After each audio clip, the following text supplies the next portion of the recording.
In this section of evolution, we're going to cover turn and burn. Turn and burn's all about changing direction and doing transitions. There's 4 types of transitions we want to cover. Stop transition, sliding transition,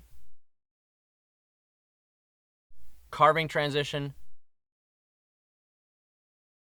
and toe-side transition. There's a bunch of other transitions out there, but these are going to be your building blocks. Today, Becky's going to be launching in the north point of the slick. We've got open water and a small launch. We want to rig our kite with the kite to the side of the wind window. This is going to be an offshore launch, where when we launch the kite, we go straight into the water.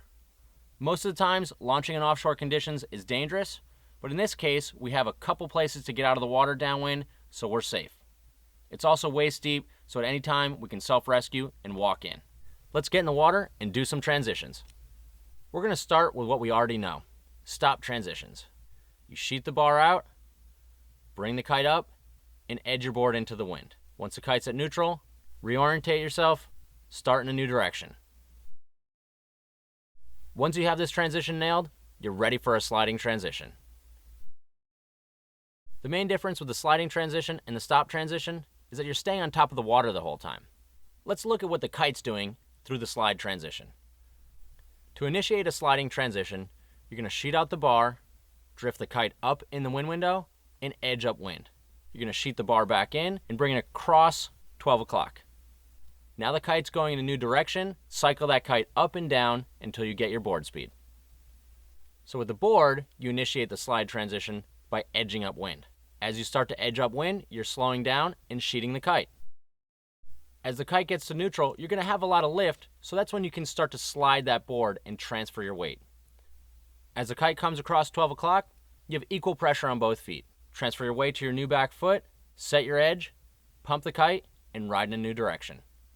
Let's look at some common mistakes that happen during these types of transitions. The first one is initiated by having too much kite speed as it goes through the wind window. So ease into the kite transition. Slowly bring the kite transition across and then work into doing it faster once you have good control. Another mistake is sliding too far through the transition and then the kite goes all the way to the other side of the wind window in the new direction. If the kite's at the side of the wind window, it has no power. So when you bring that kite in the new direction, make sure it comes right down through the center of the wind window to give you a good power stroke and a good slide through that transition. You're going to be ready for a carving transition once you're hitting most of your slide transitions without falling back into the water. If you can slide through your transition, you can definitely carve through a transition, and carving is a lot more fun. Set up for a carving transition with the kite lower in the wind window and riding with more board speed.